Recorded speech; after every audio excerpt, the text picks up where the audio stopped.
साथियों, एक बहुत बहुत बहुत बड़ी और इंपॉर्टेंट न्यूज आप सभी को देनी है, जो कि कल शाम में ही पता चली थी और इसको पहले कंफर्म कर लिया। फिर बहुत बड़ा परीक्षा पैटर्न में बदलाव हुआ है। एग्जाम पैटर्न में चाहे आप यूपी SSSC की कोई भर्ती हो या उत्तर प्रदेश पुलिस भर्ती बोर्ड की या शिक्षा सेवा चयन बोर्ड की या साथ ही किसी उत्तर प्रदेश में अन्य कोई विभाग जो भर्ती कराता है, जो नौकरियां निकालता है, तो एग्जाम पैटर्न बदल गया है। अगर फॉर्म भरने वाले अभ्यर्थियों की संख्या 4 लाख से ज्यादा है तो यहां पर कंपलसरी कर दिया गया है 2 टियर परीक्षा अनिवार्य है।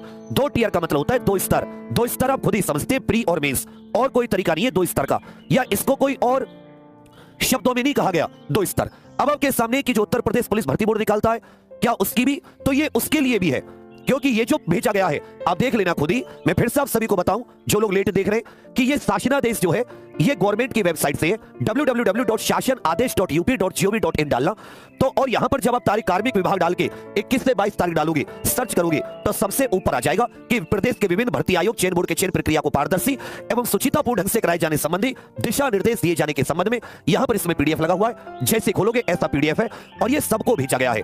जितने भी भर्ती बोर्ड इत्यादि है उत्तर प्रदेश में, उन सबको, इसमें उत्तर प्रदेश पुलिस भर्ती बोर्ड भी है, इसमें यूपी SSSC अधीनस्थ सेवा चयन आयोग का अर्थ है यूपी SSSC, सब में। अब बहुत से साथी इसको फेक बता रहे थे, ये बात तो क्लियर हो गई, ये फेक नहीं है। और इसमें आप जब खुद पढ़ोगे तो नीचे 7.8 वाले पर पढ़ना, ये जो 7वां पैरा है, 7वां पैरा के पॉइंट नंबर 8 में, तो आपको स्वयं समझ में आ जाएगी। यहां पर क्लियर लिखा हुआ है कि यदि कहीं 4 लाख से ऊपर अभ्यर्थी हैं तो उनके लिए 2 टियर अथवा 2 स्तरीय परीक्षा अनिवार्य किया जाए। इससे कम पर भी हो सकती है, परंतु यहां 4 लाख से अधिक पे ये अनिवार्य है, कंपलसरी है। अब आप कहोगे उत्तर प्रदेश में अगर कोई भी नौकरी निकले तो 4 लाख फॉर्म तो उससे ज्यादा भरे जाएंगे, ये तो गारंटी है।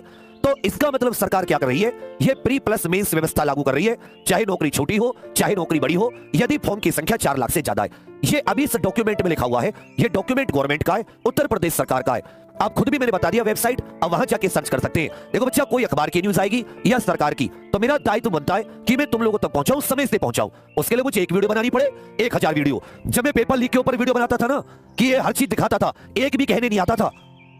जब भूखे प्यासे हॉस्पिटल में एडमिट हुए, मर जाते, तुम में से किसी को फर्क नहीं पड़ता। और मैं अगर कोई न्यूज आती है उसके ऊपर भी वीडियो बनाते, तो जब ये नहीं कहता जाके चीज लो मत लो, तो भी कुछ लोग हैं जिनको पता नहीं क्या आफत होती है। ये असली खबर है और ये गवर्नमेंट की वेबसाइट से, मैं अपने घर से प्रिंटिंग प्रेस नहीं लगा रखी। मुझे 12-12 घंटे ओरिजिनल क्लास लेने का शौक है, मुझे शौक नहीं है, लेकिन न्यूज आएगी तो नहीं दूं क्या? मैं एक डॉक्टर मरीज को बताएगा ना बीमारी क्या है, तभी तो ठीक करेगा। या डॉक्टर बताई ना कि जी तुमने तो बीमारी बता दी, हमारा मरीज मार दिया। अजीब लोग हैं, कहां से? अबे भाई तुम देख क्यों रहे हो? ब्लॉक करो, अनसब्सक्राइब करो, खत्म बात। देखना भी, परेशान भी करना, फिर नहीं लाएंगे न्यूज की, जी न्यूज नहीं थी। तो बच्चा, ये एक जो एग्जाम पैटर्न है उत्तर प्रदेश के, जितनी भी भर्ती परीक्षाएं, चाहे वो शिक्षक भर्ती हो, चाहे, अब बहुत सारे ऐसे बच्चे कह रहे हैं कि सर देखिए यूपी SSSC में तो 2 स्तर ऑलरेडी लागू है, पैट लागू है पहले से, फिर मुख्य परीक्षा होती है, उसमें भी सीटेट, यूपी टेट, फिर सुपर टेट होता है शिक्षक भर्ती में। और लेकिन मैं आपको क्या बताऊं, ये मुझे नहीं पता कि इन्होंने क्या सोच के लिखा, क्यों लिखा, लेकिन इनके अनुसार जो है, जहां भी 4 लाख से अधिक अभ्यर्थी हैं उसमें 2 स्तर की परीक्षा अनिवार्य है। तो जिनमें है अच्छी बात है, जिनमें नहीं है उनमें। अब आप कहोगे इसके लाभ हानि क्या है, तो इसकी सबसे बड़ी जो हानि है वो है भर्तियों का लेट हो जाना। ये सबके लिए जरूरी नहीं है, हर एग्जाम के लिए जरूरी नहीं है। कांस्टेबल के लिए 2 स्तर की कोई आवश्यकता नहीं है, नॉर्मल सी नौकरी होती है, 20-25 हजार रुपए सैलरी, दिन रात खपना पड़ता है, कोई मतलब उतना वो नहीं, बस अपना एक बच्चे को स्थायी रोजगार मिल जाता है उसकी पढ़ाई लिखाई के हिसाब से। ऐसी जॉब्स के लिए ग्रुप सी के लिए कोई आवश्यकता नहीं है। ये ग्रुप बी की पोस्ट पर हो, जिनमें ग्रेड पे अच्छा होता है, तो कोई दिक्कत नहीं। ये भर्ती को लंबा खींचने का तरीका है। मैं बताऊं, मेरे जैसे टीचर कोचिंग संस्थान के लिए, जिसे तुम दुनिया भर का उल्टा सीधा बोलते हो, दिन रात मरते हुए भी तुम्हारे पीछे, उसके लिए बहुत अच्छा है, बहुत कोर्स आराम से बेचेगा, खूब पैसा कमाएगा। लेकिन स्टूडेंट के लिए गलत है, और गलत है तो हम बोलेंगे कि गलत है। ग्रुप सी के लिए जरूरी नहीं है, जहां 2000, 1800, 2400 ग्रेड पे होता है, यह होना चाहिए जहां 4600 ग्रेड पे होता है, 4800, 5200 ग्रेड पे होता है, वह होना चाहिए जहां लाख रुपए सैलरी के हाथ में आते हैं।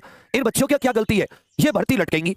इन्होंने क्या सोच के कि कहीं थोड़ा सा चीटिंग रुक जाए, वो बात ठीक है, चीटिंग थोड़ा सा रुकेगी, 2 बार आदमी पेपर खरीदने में डरेगा, थोड़ा सा पैसे भी ज्यादा लगेंगे उसके। और अब जैसे केंद्र सरकार का वो कानून लागू हो गया 21 जून से, अब यूपी भी अपना कोई टफ कानून लेकर आना चाह रही है। इससे टफ क्या ही लेके आएगी, 10 साल, हाँ मृत्युदंड इसमें दे दे तो अच्छी बात है, 1 करोड़ रुपए जुर्माना, इससे ज्यादा टफ तो लेके नहीं आ सकती। तो मतलब लेके भी आ सकती है, सरकार के ऊपर है, पर मोटे तौर पर इनका जो उद्देश्य है वो थोड़ा सा मतलब चीटिंग को थोड़ा सा कम करने का। और दूसरी तरफ आप देखोगे तो भर्ती खींचेगी, तो इसका पॉजिटिव भी है, इसका नेगेटिव है, मैंने दोनों बता दिया। अब इसमें क्या है, ये सभी भर्ती परीक्षाओं के लिए भी जरूरी नहीं है, दूसरी बात। और ये साथ ही ग्रुप सी के लिए तो बिल्कुल भी जरूरी नहीं है। ग्रुप बी, ग्रुप ए में आप 3 करा लीजिए, इंटरव्यू ले लीजिए, कोई फर्क नहीं है। ग्रुप बी की पोस्ट होती है यूपीपीसीएस से, वहां पे कोई आपत्ति नहीं है, कोई इशू नहीं है, क्योंकि वहां का ग्रेड पे उतना ऊंचा है। ये 20-25 हजार रुपए सैलरी वाले, 30-35 हजार रुपए एसआई कांस्टेबल में क्या डबल लगेगा, उससे तो और खींचेगा। तो इसके पॉजिटिव नेगेटिव दोनों है, उसमें कोई दिक्कत नहीं है। बस गवर्नमेंट का तरीका मैंने बता दिया, गवर्नमेंट क्या सोच के ला रही है और तुम्हारे लिए क्या नुकसान है, दोनों मैंने बता दिया। लाभ भी बता दिया, थोड़ी चीटिंग कम होगी, नुकसान क्या है, भर्ती लंबी खींचेगी। और अब आपके दिमाग में आ रहा होगा सर ये जो 60,244 भर्ती है क्या इसमें भी?